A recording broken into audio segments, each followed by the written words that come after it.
大家好，歡迎收聽 Gen Z Book Club，我係阿立。相信有留意開網上面或者有睇 YouTube 嘅人咧，都一定有睇過墨魚遊戲啊，就係試當真臨執笠之前拍嘅嗰套綜藝片。唔知大家覺得點呢？又估唔估到邊個真係最後尾被淘汰，又或者邊個贏呢？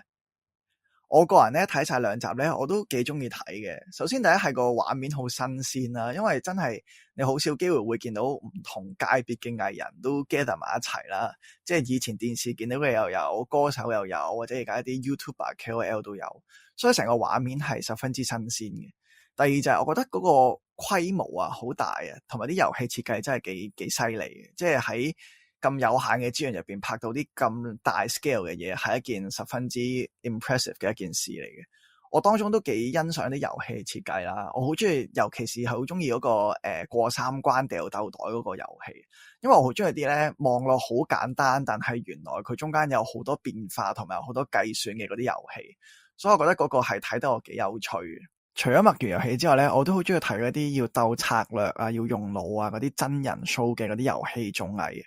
其中一個咧，我都幾中意嘅咧，就係 Netflix 有一套好出名喺韓國出嘅叫《魔鬼的計謀》。佢就係請咗咧好多唔同界別好高 IQ 嘅人，即係有啲可能係圍棋大師，有啲可能係 IT 嘅高手咁樣。咁佢哋就 gather 埋同一個地方咧，就不斷玩一啲要用腦嘅遊戲。咁啊，最終睇下邊個贏咗就贏到獎金。咁我個人好中意睇啦，一嚟咧係我會成日企喺佢哋嘅角度諗，究竟如果我係佢哋，我應該會點做咧？或者我應該會 make 一個點樣嘅 tactics 咧？咁當然我就冇佢哋咁勁啦，佢哋成日嗰啲計劃或者佢哋嗰啲 strategy 咧，都已經係考慮到好多唔同方面先作出嘅決定。而當我哋用呢個上帝視角去睇佢成個遊戲嘅時候咧，就真係十分之有趣啊！我覺得，因為會見到好多唔同人嘅一個思考模式啦，而佢哋當中做嘅決定有啲咩取捨啦，可能佢同人哋嘅對話當中有幾多係真係自己諗緊嘅嘢，有幾多只係一個 tricks 咧？咁呢一啲都係一啲好好睇同埋令人好有想追看落去嗰啲位嚟嘅。咁當然啦，呢套嘢好睇嘅原因都係因為當中可以包含好多個人情感嘅投射啦。可能有啲人真係好聰明，你會覺得佢好 impressive 嘅，但係亦都有啲人覺得佢真係好撲街，即係周圍扮結盟，但係又出賣晒所有人咁樣，可能同全世界都結盟，咁啊不斷背叛咁樣。咁所以呢一啲咧都係令到呢一套劇好睇，同埋佢可以勾畫到好多人唔同嘅思考模式啦，同埋佢嘅性格特點等等嘅嘢。咁所以咧，其實大家睇得耐都可能會發現咧，其實我真正要贏呢啲遊戲嘅關鍵咧，除咗單純嘅智慧策略之外咧，當中亦都係涉及到一啲運氣，甚至係一啲人性嘅抉擇。所以其實係一個好似好複雜嘅計算嚟嘅。但係其實大家又知唔知喺呢啲複雜嘅計算背後，都會有一套令大家可以破解到呢啲遊戲嘅理論。呢套理論就係賽局理論 （Game Theory）。不論我哋係有心定無意都好啦，其實除咗啱啱所提及嘅遊戲以外咧，我哋每一日嘅生活入邊咧，都存在住唔同大大小小嘅賽局，去俾我哋作出選擇。賽局唔係講緊遊戲，而係講緊當你同某個人爭取緊相同嘅有限資源嘅時候，而你做嘅決定會影響到佢，佢做嘅決定又會影響到你嘅時候咧，你就已經進入咗賽局啦。以理性角度嚟講，當我哋進入咗賽局嘅時候咧，我哋唔單止要考慮到乜嘢選擇係對自己最有利嘅。我哋更加要額外考慮到究竟人哋會點樣做，佢會作出啲咩選擇，再經過綜合嘅評估同埋權衡之下咧，做出對自己最有利嘅選擇。咁可能有人會話咁我咪真係每一次都要學識點樣贏，我要學識點樣操縱人心，我要學識點樣玩弄人性，我先可以贏到佢咯。其實賽局理論嘅原意就唔係咁嘅，佢唔係教你點樣玩弄人心，點樣去呃人。佢其實係一套用嚟預測其他人嘅行為，去幫助我哋咧有個大局觀去理解長期存在嘅各種現象，避免咧我哋自己身陷於一啲長期不利嘅情況，而我哋自己唔知道。同埋喺晏啲嘅時間亦都會講到咧，其實賽局理論咧唔係每一次都幫我哋揀一個喺當下對我哋嚟講最有利嘅答案，而我哋通常揀呢啲有利答案咧，亦都未必係對對方有害嘅，可以係處於一個共同合作或者共同獲利嘅情況嘅。今日要分享嘅書係由科學作家萬維剛所寫嘅《高手賽局》。賽局理論咧本身係蘊含住好多唔同複雜嘅數學公式同計算，而呢本書嘅好處咧就係用咗好多唔同大量嘅生活例子、社會現象，甚至一啲八卦等等唔同嘅事項咧，去解釋賽局理論係一個咩嘅一回事，所以係一本比較容易入口而且好貼地嘅書嚟嘅。講咗咁耐，究竟乜嘢係賽局理論呢？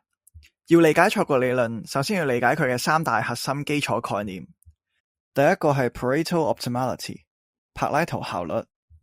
第二個係 Dominant Strategy 優勢策略，第三個係 Nash Equilibrium 納許均衡。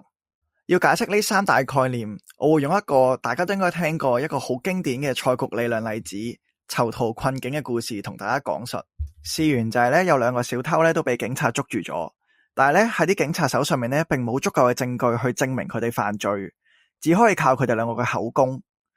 警察開出嘅條件就係，如果兩個人都認罪嘅話兩個人都判3年，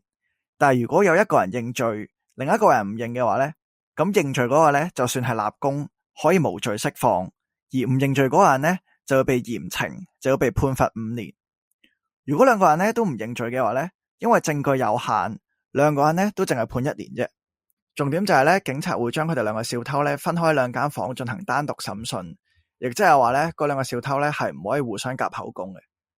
喺呢個時候我哋首先將啱同錯嘅觀念擺埋一邊先，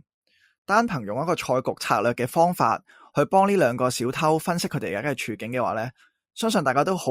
清楚好 obviously 睇到最好嘅選擇就係兩個都唔認罪，然後大家都被判1年啦。呢個亦都係一個對佢哋兩個嚟講最理想嘅處境。意大利經濟學家柏拉圖就曾經講過，喺唔傷害任何人嘅利益嘅同時，能夠最少令到一個人嘅處境變得更加好，呢樣嘢叫柏拉圖改善。如果一個局面已經係好到冇柏拉圖改善嘅地步嘅時候，呢個局面就係柏拉圖效率。簡單啲嚟講，用我哋上帝視角嚟睇，啱啱嘅處境，如果大家都選擇唔招供，而大家都被判1年嘅時候，呢一個就係一個最理想嘅局面，亦都係所謂嘅柏拉圖效率嘅局面。咁但係現實上嗰兩個小偷係咪真係會唔認罪呢？咁當然唔係啦，因為每個人喺作出抉擇嘅時候，當面對緊呢個處境係一定會諗埋對方會做啲咩選擇，而佢再根據對方做咩選擇而作出應對嘅。我哋不妨試下代入小偷 A 嘅角度諗下，佢會諗，如果小偷 B 認罪嘅話，其實佢一定係會揀認罪，因為佢認罪佢最多都係坐3年，但係如果佢揀唔認罪，而小偷 B 又認罪嘅話佢要坐5年咁耐。咁萬一如果小偷 B 佢揀唔認罪嘅話其實佢都有揀認罪，因為如果佢認罪嘅話佢自己就可以無罪釋放，但係如果佢揀唔認罪佢至少都要坐1年。所以個結論就得出，無論小偷 B 揀認罪或者唔認罪都好，小偷 A 佢自己都係認罪會對自己比較有着數。呢個例子正正引出咗賽局理論第二個核心嘅概念，優勢策略 Dominant Strategy。簡單嚟講就係無論對手點樣做都好，呢一個策略對你嚟講都會係一個最好嘅選擇。作為一個理性嘅人，如果喺賽局入邊有優勢策略我哋就一定要揀佢。任何情況之下都唔好選擇所謂嘅劣勢策略。咁我諗其實聽到呢度大家都會知道最後嘅結果噶啦。因為其實小偷 B 同小偷 A 係處於一個一模一樣嘅處境嘅。咁所以個結果其實就係兩個人都認咗罪，而兩個人最終都係被判3年嘅。你會發現呢個結果其實唔係一個最理想嘅結果嚟嘅，因為如果大家都揀唔認罪大家可以坐少2年嘅。但係偏偏大家就會因為揀一個對自己最有利嘅策略而得出而家呢一個結果。咁而呢個結果佢唔係so called嘅柏拉圖效率啦，但係呢個結果係一個穩定，亦即係話可能我 demo 100次呢個囚徒困境，會有絕大多數嘅時間都係會得出呢個結果嘅結論。任何一方係唔會單方面去改變佢自己嘅策略。呢一個概念就係納許均衡 Nash Equilibrium， 亦都係賽局理論入邊第3個嘅核心概念。當一個賽局處於一個 Nash Equilibrium 嘅時候冇任何一方係會願意單方面咁樣改變自己嘅策略嘅。換言之即係話無論我哋中唔中意個結局，個結局係咪理想都好呢個亦都係一個事實，亦都係我哋一個需要承認嘅局面嚟嘅。單方面嘅意思係指其實如果嗰兩個囚犯如果佢哋唔招供嘅話其實會有更加好嘅結果嘅。咁但係如果要唔招供就一定要一齊唔招供，唔可以淨係其中一個人唔招供嘅。咁所以喺呢個情況之下當我唔知道對方會唔會變嘅時候我亦都唔會主動改變嘅。因為大家都唔願意率先進行呢個變化呢個局面其實就改變唔到。而個現實就係局面往往都會處於喺個 Nash Equilibrium 嘅狀態上面。當你想同人合作或者簽訂協議嘅時候，如果你希望呢一個協議係可以被各方所遵守嘅話咁佢一定要係一個 Nash Equilibrium，就算嗰種制度或者個協議再好都好啦，如果佢唔係處於一個 net equilibrium 嘅話咧，總有一方會打破或者唔遵守嘅。一種制度就算再差都好啦，如果佢係處於喺 net equilibrium 嘅狀態咧，佢就會可以好長久咁存在喺度。我試下舉一個相信大家都好容易 relate 到嘅例子，就係我唔知大家記唔記得第一日返工嘅時候嘅經歷啊，又或者咁講，第一日放工嘅時候嘅經歷。希望大家都唔係咁 relatable 啦，但係我相信唔少人咧都會有 OT 呢一個問題咧存在住唔同嘅睇法。我好記得咧，我第一日返工嘅時候咧，其實我已經夠鐘走噶啦。咁一開始嗰啲 HR 都同我講話啊，你今日夠鐘就早啲走啦咁樣。咁但係咧，去到夠鐘嗰下咧，你發覺身邊全世界嘅人咧都繼續喺做緊手頭上面嘅嘢，全部人都好似冇收工嘅嗰個諗法，全世界都喺度 OT 緊。我嗰下咧，就算自己冇嘢做都好咧，我都唔敢走住。一嚟係自己新啦，唔想好似得自己一個走，咁我感覺又觀感不太好啦，又可能俾人覺得態度差啊，又話可能唔係好投入咁樣啦。咁多人即係事後睇翻就梗係覺得，梗係走啦，冇嘢做就咁。但係當初真係一個新入職嘅人去到一間新公司，嗰個諗法係一定會咁樣保守少少噶嘛。咁而呢一個 case 咧，拉翻出嚟睇，你會見到啲咩咧？其實成個局面就係可能好多人一樣，佢可能嗰下已經做晒啲嘢，但係佢都唔敢走。其實大家都知道 OT 唔係一件合理嘅事，又或者唔係一件對大家都好嘅事情嚟嘅。個理想係咩？理想梗係大家準時就收工啦，嗰個就係一個柏拉圖效率嘅狀態。咁但係偏偏咧，大家都唔敢做第一個離開嘅人咯。因為當我單方面第一個人做離開嘅時候咧，就會擔心到收到一啲負面嘅評價。咁於是咧，大家可能會 keep 住喺度 OT 多咧3個字或者半個鐘先會咁離開。咁而呢一個局面咧，就正正係個 net equilibrium 啦。大家都知道嗰個狀態未必係一個最好嘅狀態或者情況，但係大家咧就唔會單方面主動作出改變，因為怕自己會蝕底。講到呢度咧，你可能會有啲問題或者質疑啊。其實就算大家知道呢樣嘢都好咧，其實做人都可能唔需要咁樣計算，又或者其實大家可能就算知道自己有優勢都好，都會選擇做一個好嘅人，選擇做一個佢覺得大家都最有 benefit，而唔係淨係自己攞晒 benefit 嘅一個人。的確係嘅，而現實中咧，亦都有好多唔同例子係 show 到咧，大家未必係真係跟住賽局理論嘅呢個 theory 去行嘅。舉個例子啊，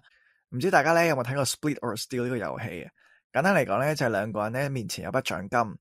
如果兩個人咧都揀 Split 嘅話咧，咁大家個獎金咧就會平分。咁但係如果一個人揀 Steal，一個人揀 Split 嘅話咧，咁 Steal 嗰個人咧就會攞晒前面全部嘅獎金，而 Split 嗰個人咧就會1蚊都冇。咁如果大家都揀 Steal 嘅話咧，咁兩個人咧就1蚊都攞唔到。咁但係咧喺個 dominant strategy 底下咧，其實係 Steal 咧係最着數嘅。但係偏偏現實上咧，其實不論男同女都好啦，都有大概一半嘅人咧係揀咗 Split 嘅。咁點解咧？究竟作者就認為咧，其實現實有啲因素咧係個理論咧未必解釋得到嘅。首先第一樣嘢係玩家咧未熟悉個遊戲。有好多時咧，當個人玩一個新嘅遊戲嘅時候咧，佢未必好了解成個 mechanics，或者原來我做咗呢個 decision 之後會 bring to 一個咩嘅效果。所以有研究指出咧，如果同一款類似嘅遊戲一直玩落去咧，一個人咧佢越玩得多咧就會越理性。簡單啲嚟講咧，如果佢越玩得多咧，佢就越大機率咧會揀 steal 嘅。有少少同人生一樣啊，即係好似越大就越明白到個世界原來唔係咁簡單，原來大家都會為咗自己嘅私利而做出一啲可能違背人性或者違背協議嘅一啲決定咁樣。第二個原因咧係想維持一個未來嘅合作關係或者維持一個良好嘅形象，因為咧你唔知道你對面嗰個人之後係會唔會有交接啦，會唔會再合作啦，或甚呢啲電視節目咧，其實佢會播上電視俾大家睇噶嘛。咁佢唔知道大家睇完之後對呢個人有咩反應啦，咁可能會影響佢日後一啲其他唔同嘅合作嘅時候遇到嘅機會，或者一啲聲譽等等。咁所以咧呢一個因素咧都係有機會令到佢哋會揀 split instead of steal 嘅一個原因嚟嘅。第三個原因咧就係當佢哋個資訊唔完全了解嘅時候，即係可能我同對面個對手咧，我未必知道佢係一個咩人，或者我未必知道同佢之後會唔會合作，有嗰種日後留一線，他日好相見嘅嗰種感覺，咁可能就會揀一個令到大家都感覺舒服，但係會對自己有啲不利嘅選擇嚟嘅。呢一個咧其實延伸到作者都有講過另一個問題，究竟大家係咪真係會跟隨呢一個賽局理論 so call 要揀自己優勢嘅策略嚟行呢？好大程度上咧，要睇下佢係一個單一賽局啊，定係一個重複賽局。咩意思呢？簡單嚟講就係你之後呢個賽局究竟會唔會持續地發生，而你面對嘅嗰啲人亦都會唔會你持續嘅對手。Let's say 如果你係處於單一賽局，即係你同個對手可能玩完今次之後呢，就原則上就會冇啦冇能噶啦，你唔需要理佢噶啦，咁你就有更加大嘅機會係會採取呢個優勢策略。相反，如果你日後要同佢做一個長時間嘅合作，可能係一個定期嘅商業夥伴嘅話，你就可能會做一啲相對上嚟講不利自己，但係比較善良同埋大家容易接受嘅選擇。舉個例子咧，就係唔知大家係咪成日去旅行咧，咪去嗰啲旅行區，咪好多嗰啲服餐廳嘅，即係 so called 遊客餐廳，又係一啲又貴又唔好食嘅餐廳啦。咁你會心諗，其實咁多人去，點解佢哋唔嘗試變得好啲呢？即係可能都係收咁貴啦，但係啲食材做得好啲或者點樣呢？其實佢哋就有一個概念，就係佢哋都知道，其實好多遊客都係特登去嗰個景點，跟住搭單食嘢。佢哋啲遊客都未必會再翻轉頭，短期內，其實佢哋唔係因為佢哋啲食物而儲回頭客。佢哋其實基本上 leverage 佢哋嗰個地理位置咧，就已經可以攞到一大班唔同吸引新嘅客戶，所以其實係冇一個動力要令到佢哋推高個成本做好啲嘢，因為 even 佢哋而家俾人鬧遊客餐廳都好，佢哋都可以繼續咁樣 keep 住用呢一個質素收一個貴嘅價錢。咁所以咧，其實賽局理論係講緊你點樣可以用一個理性嘅角度去分析，究竟做邊一個選擇先可以帶到一個最大嘅優勢俾你自己。而當然啦，佢亦都唔係一個 model answer。你亦都唔係話揀咗呢個選擇就代表係一個最好嘅選擇。賽局理論咧，其實係一個好 common 嘅一個商業啦或者談判嘅一個議題嚟嘅，因為佢係俾到一個好清晰嘅大局觀，或者可以俾到一個好清晰嘅策略你，令你去明白到咁喺賽局入邊嘅利害關係，可能各個持份者之間唔同嘅決定會點樣互相牽制同埋影響。而好多時當我哋面對緊 so called 嗰啲人性嘅抉擇嘅時候咧，善良同埋理性嘅選擇咧，未必一定係對立嘅。個重點係我哋究竟要知道自己究竟係揾緊啲乜嘢，或者追求緊啲乜嘢，先可以用一個最清晰嘅頭腦去做一個最適合自己嘅選擇。有陣時善良嘅選擇未必係最好，又或者我哋可能 so called 迫於無奈地要做一個比較理性嘅選擇。咁但係當我哋明白到嗰個策略嘅時候，先可以令到我哋做出一個相對嚟講最有利，然而係對大家最有效、最善良嘅選擇，創造到一個真正雙贏嘅局面。今集就同大家分享咗賽局理論嘅概念同埋啲例子。下一集我會再進一步講下究竟賽局理論點樣喺我哋而家嘅社會嗰度運用，同埋其實社會咧出現咗好多唔同，望落去好正常，但係諗落其實又奇奇怪怪嘅一啲現象，其實都可能係一個賽局理論引申出嚟嘅一啲現象嚟嘅。同埋我哋究竟可以點樣？當我哋發現到自己可能喺啲賽局入邊處於一個劣勢啦，我哋究竟可以做啲咩 tactics，令到自己可以擺脫呢啲劣勢，又或者揾翻自己嘅優勢呢？想知嘅就記住留意下集啦。多謝你收聽 Gen Z Book Club，讀書唔只係為咗吸收知識，更係你升級人生嘅一大捷徑。我係阿立，我哋下集見。